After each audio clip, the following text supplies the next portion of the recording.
ദൈവത്തിൻ്റെ അതിപരിശുദ്ധ നാമം വാഴ്ത്തപ്പെടുമാറാകട്ടെ. നമ്മൾ വളരെയധികം തിരക്കുള്ള ഒരു ലോകത്താണ് ജീവിക്കുന്നത്. ഒരക്ഷമയുള്ള ഒരു ലോകം. ആ അക്ഷമ പലപ്പോഴും നമ്മുടെ ജീവിതത്തിൽ കാണാം. ഹോസ്പിറ്റലിലായാലും ബസ് സ്റ്റോപ്പിലായാലും ബാങ്കിലായാലും എല്ലാം ആ ഒരു അക്ഷമയുണ്ട്. അതുതന്നെ നമ്മുടെ പ്രാർത്ഥനാ ജീവിതത്തിലുമുണ്ട്. നമ്മൾ പ്രാർത്ഥിക്കുന്ന കാര്യങ്ങൾ പെട്ടെന്ന് നമുക്ക് ലഭിക്കണം. ഇല്ല എങ്കിൽ ആ പ്രാർത്ഥനകൾക്കൊക്കെ ഒരർത്ഥമില്ല എന്ന് തോന്നുകയും ദൈവം എൻ്റെ പ്രാർത്ഥന കേൾക്കുന്നുണ്ടോ എന്നുള്ള ഒരു സംശയം ഉണ്ടാവുകയൊക്കെ ചെയ്യുന്നുണ്ട്.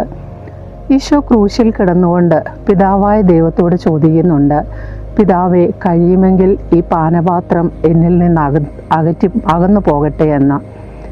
കർത്താവ് ആ പ്രാർത്ഥന കേൾക്കുന്നോ ഇല്ലയോ എന്നറിയുന്നത് 3 ദിവസത്തിന് ശേഷമാണ്. ആ 3 ദിവസത്തിന് ശേഷം യേശുവിൻ്റെ ഉയർപ്പുണ്ടാകുമ്പോൾ ദൈവമഹത്വം വെളിപ്പെടാൻ വേണ്ടിയിട്ടാണ് അങ്ങനെ ഒരു കാര്യം ചെയ്യുന്നത്. അങ്ങനെയെങ്കിൽ നമ്മുടെ ജീവിതത്തിലും പല പ്രാർത്ഥനകൾക്കും ഉത്തരം ലഭിക്കാൻ താമസിക്കുന്നത് ദൈവമഹത്വം വെളിപ്പെടാൻ വേണ്ടിയിട്ടാണ്. എലിസബത്തിനും സക്രിയായ്ക്കും വാർദ്ധക്യത്തിലാണ് ഒരു കുഞ്ഞ് ജനിച്ചത്. എന്താണ് കാരണം? ഈശോയുടെ ജനനത്തിന് മുൻപേ മാത്രമേ യോഹന്നാൻ ജനിക്കാൻ പാടുണ്ടായിരുന്നുള്ളൂ. തന്നെയല്ല, ഈശോയ്ക്ക് ജ്ഞാനസ്നാനം നൽകേണ്ടത് യോഹന്നാനായിരുന്നു. അതിനു വേണ്ടിയിട്ടാണ് ഒരു കാലതാമസം ഉണ്ടായത്. അതുപോലെ തന്നെയാണ് ഹന്നായ്ക്ക് സാമുവേൽ ഉണ്ടായതും.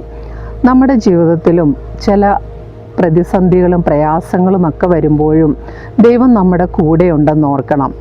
40 വർഷം കാനാൻ ദേശത്തേക്ക് ഇസ്രായേൽ ജനത്തെ നടത്തിക്കൊണ്ടുപോയി. എന്നാൽ ദൈവം നിയമാവർത്തന പുസ്തകം 8:4 ഒരു കാര്യം പറയുന്നുണ്ട്. ഈ 40 വർഷം കൊണ്ട് അവരുടെ വസ്ത്രങ്ങൾ പഴകിപ്പോയില്ല, അവരുടെ കാലുകൾ വിങ്ങിയില്ല എന്ന്. എന്താണ് അർത്ഥം? മരുഭൂമി യാത്രയിൽ കൂടി നമ്മൾ നടന്നാലും നമ്മുടെ ജീവിതത്തിൽ നമ്മളെ കരുതുന്ന ഒരു ദൈവം ഉണ്ടെന്ന് മനസ്സിലാക്കണം. എന്നാൽ പലപ്പോഴും നമ്മുടെ ഇഷ്ടങ്ങൾക്കനുസരിച്ച് നമ്മൾ പ്രവർത്തിക്കാനായിട്ട് തുടങ്ങും.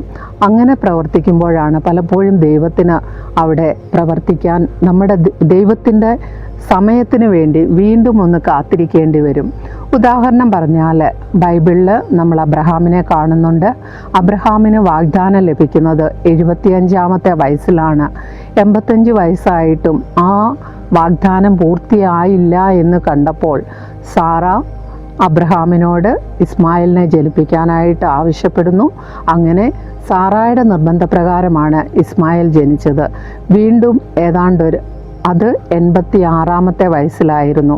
വീണ്ടും ഏതാണ്ട് 14 വർഷം കൂടി അബ്രഹാമിന് ഇസഹാക്ക് ജനിക്കാനായിട്ട് വെയിറ്റ് ചെയ്യേണ്ടതായി വന്നു.